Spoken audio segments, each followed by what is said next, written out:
Okay, we're back. Booker Who, the 2007 edition. Anyway, I'm a big fan of doing this storyline, so I'm going to put it in here. Eugene reveals that the whole time he's been Eugene, it was a trick orchestrated by him and Eric Bischoff. You don't have to refer to it directly as Eric Bischoff. You just refer to him as Uncle Eric or whatever. You just do that. And you can even say that the whole Uncle Eric thing was a sham. He's no way at all related to Eric Bischoff.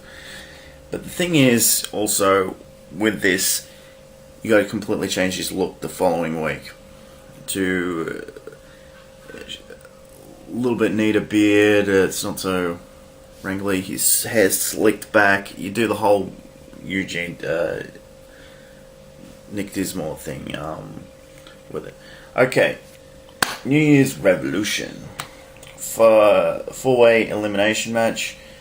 Carlito with Torrie taking on Chris Masters, Johnny Nitro with Melina, and Jeff Hardy. Carlito pins Chris Masters, Nitro pins Carlito, Jeff Hardy pins Nitro. So Jeff still walks out the champ. A women's title, Mickie James versus Victoria. Mickie, of course, goes over.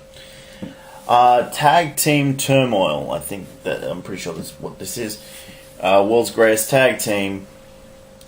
Jim Duggan and Super Crazy, Highlanders, Lance Cade and Trevor Murdoch, and finally Cryme time. Shelton pins Jim Duggan, thus eliminating them. Charlie pins Robbie McAllister, thus eliminating them. They're worn out. They've taken on two pretty good tag teams. And then Lance Cade and Trevor Murdoch come out. Lance pins Charlie Haas, thus them going over. Shad then pins Murdoch when the Cryme time come out, thus making them the new number one contenders. Eugene Dismore and Rob Conway, another tag team match, take on Venis and Viscera. This is just to put over Eugene. Eugene goes over using a new finisher. I'd have him come up with a new one. Let's just say he's using the German suplex that he was using in Ohio Valley. So, yeah. Eugene goes over there. Ric Flair vs. Kenny Dykstra. Yeah, this is that whole...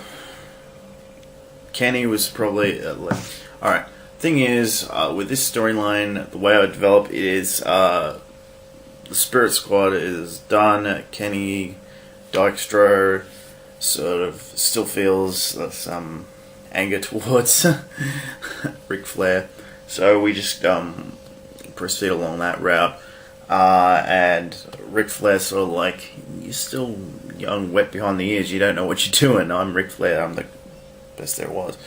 I'm a wrestling, I'm God. He does that promo. But I'd have Dykstra sort of get a cheap victory over him, low blows him, and so Flair sort of then gets a little bit of respect for him, not a whole lot. World Tag Team titles: DX versus DX Triple H and Shawn Michaels versus Raid RKO. Same as thing as what happened because Triple H got injured in that, so there's no point in really changing it.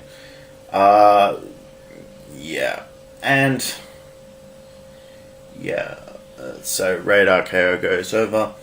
Then you got the championship match, John Cena versus Umaga with Almond. I don't feel like DQ victory is the way to go there. It's like barely John Cena gets beaten down.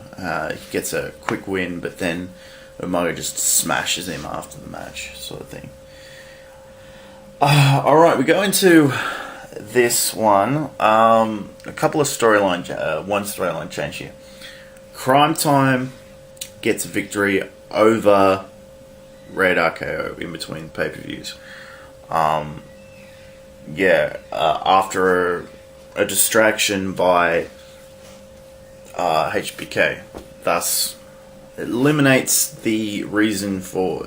it'll come up later. It eliminates the reason for changing things up later with the tag belts.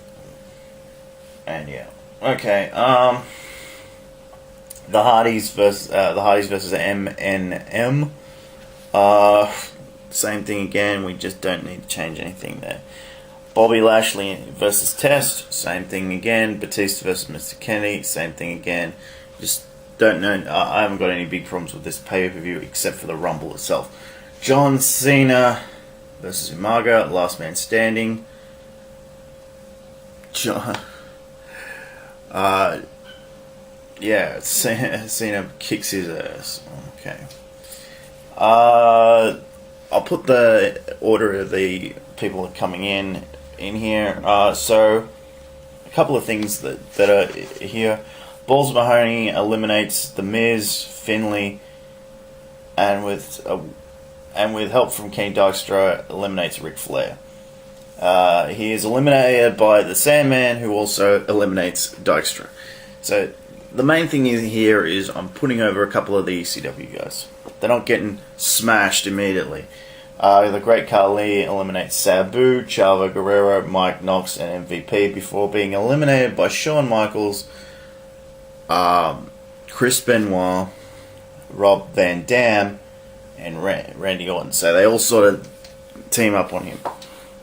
The final four are Shawn Michaels, Undertaker, CM Punk, and Randy Orton. CM Punk eliminates Randy Orton.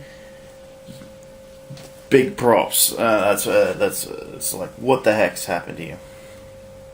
HBK eliminates CM Punk. You can sort of have CM Punk floating there, like, ha ha ha ha, I eliminated you, and then he turns around, super kick over the top rope, and you can have them. Then it comes down to Undertaker versus HBK. You do the exact same thing as before. It's just that with this, you also get big things for him. Okay. We've got some time. We can do this. No Way Out. Brian Kendrick and Paul London with Ashley Mazzaro versus Deuce and Domino with Cherry. Opening with this one, I think you can get some good opening match out of these two teams. London and Kendrick go cruiserweight turmoil or whatever the heck it was. Cruiserweight gauntlet. Same thing as what happened. Chavo ends up winning by last eliminating Jimmy Yang. MVP versus the Boogeyman. The Boogeyman goes over. Just to put him over, because I reckon he was a cool character. Not much in the ring, but a cool character. US title, Chris Benoit versus Finlay. Sorry for bringing up Benoit, by the way. It's just that at the time he was US champ, and I gotta do some stuff with him. Benoit goes over. Mr. Kennedy versus Matt Hardy. I just feel like this would be a good match to have. I don't see any problems here. Just a cool match to have. I'd have Kennedy go over for various reasons, but yeah. King Booker versus Bobby Lashley. Lashley retains his title here, because the story behind this is King Booker sort of feels like he goes over to ECW, he sort of gets disrespected by Bobby Lashley, and Lashley just smashes and spears him in the ring because he's trying to do something there, and hopefully the crowd will react with this a resounding amount of boos, like boo, because I really hate the King Booker gimmick. And Lashley comes in, spears him, and sort of like then he goes to Theodore Long, and he's like, I want Lashley, and he's like, well, let me see if I can organise something with the ECW's new GM, whoever the heck they decided would be. And or you could sort of say that Theodore Long sort of sets up the match, because like he's like immediately in charge of both brands, because apparently they had this SmackDown exchange deal. Anyway, yeah, that happens. Title match, Batista versus Kane. Yeah, the reason for this one, though, is Taker's already said he's taking on him at WrestleMania after winning the Royal Rumble. He sort of made his statements clear. And Batista's like, well, I might not be able to face you until WrestleMania, but I'm going to face your brother. And I'm going to prove to you that I am the man by facing someone equally as good as you. So yeah, he takes on Batista takes on Kane, and he goes over. But yeah, that's what happens. All right. Oh, we're fairly early on in this, so there's a whole heap of storyline changes here for WrestleMania. The Battle of Billionaires still happens, because I think there's some publicity in that, and instead of Trump picking Lashley, he picks Carlito, because Carlito is cool. And Carlito has sort of been on a sort of a winning streak, despite not winning any titles or anything. And yeah, in the meantime too, he's Carlito. I think. Let me double check. Yep. Umaga's won the Intercontinental Title, so that's sort of on the line too. And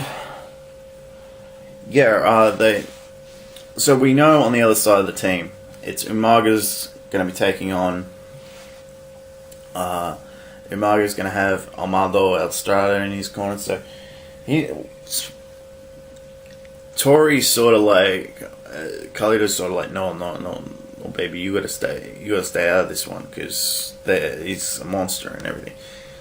And then Ric Flair steps up and sort of decides to be in his corner. So yeah, that sort of things happened. And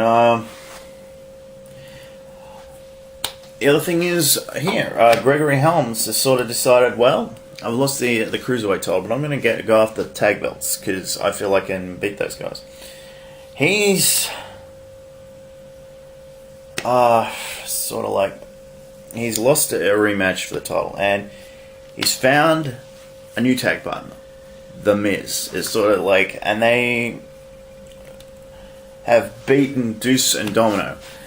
Also, Michelle McCool's been looking for a new team to manage, and lo and behold, she's decided to manage these guys. So it's Gregory Helms and The Miz who are going to be taking on the tag champions at WrestleMania. CM Punk has won the right to face Bobby Lashley at WrestleMania for the ECW title. He's beaten Elijah Burke in a match to earn the right to do this. And yeah, HBK also won a triple threat match in order to face Cena for the title. And the World's Greatest Tag Team are in a heated feud against the Cryme Tyme over the tag belts. So yeah, there we go. Here we go. We're going into WrestleMania, because I'm going to see if I can get this all done before we reach the 20-minute mark. Mr. Kennedy versus Matt Hardy versus Jeff Hardy. So both Hardy boys are in this match. So's Rob Van Dam. So's Sabu. And so's Johnny Nitro. So I've made it so there's at least two representatives from each brand in there, and I think we got some good stuff in there. Even despite the fact that we only got 2 heels in there, but Kennedy manages to win. Same thing as what happened, but yeah, we got some good talent in there. Women's title, Mickie James versus Melina. Mickie goes over. I know I'm not putting over the Playboy thing, but I think I can do that later on here with the tag title match. Brian Kendrick and Paul London versus with Ashley in their corner, taking on Gregory Helms and Mike Mizanin, The Miz, with Michelle McCool. And you can throw in that whole Playboy thing in this storyline as well. London pins The Miz with the 450, and Helms is like pissed. And he hits his finisher on the Miz. Walks away from that. Then we have the World Tag Team title match. Cryme Tyme, JTG and Shad versus the World's Greatest Tag Team. This would be a little bit more technical match, a little bit of a brawl as well. So you got the brawlers versus the tacticians. So yeah, JTG manages to get the win here because they only just won the belt, so I don't want to have them drop them already. Rematch from No Way Out. Chavo Guerrero versus Jimmy Yang. Chavo wins with a low blow and a roll up. Yeah, and then we go into the Battle of the Billionaires, which is also a Intercontinental Title match, which also includes Stone Cold Steve Austin as the guy. Carlito wins. Turns out that Umaga's not holding that Intercontinental belt that long. So, yeah, and of course we do the thing, double stunner after the match. And yeah, I think putting a belt on the line also adds even more to this thing. It adds even more. So yeah, then we go in the US title match. Chris Benoit versus MVP. MVP goes over anyway. He wins it at WrestleMania because it means even more that way. Bobby Lashley versus CM Punk. Punk loses, but the main thing here is also to mention that in the loss and everything like that, he puts up one hell of a fight. He almost gets him a couple of times in that. I think he was still using the submission at the time, the Anaconda Vice. He almost gets that a couple of times on him, but Bobby Lashley manages to get the win here with the running power slam I think he was using at the time. So you still have that, and after the match, CM Punk struggles to get to his feet, but they shake hands afterwards, and that does something there. That things. Undertaker versus Batista, same as what happened. Same with the main event as well. John Cena versus Shawn Michaels. Yeah, same as what happened. All right, I think we can end it there, guys. I really do. I'm going to continue on here. I'll try and get these all filmed today for you, so they can all go up reasonably quick. Yeah. So, see you next time.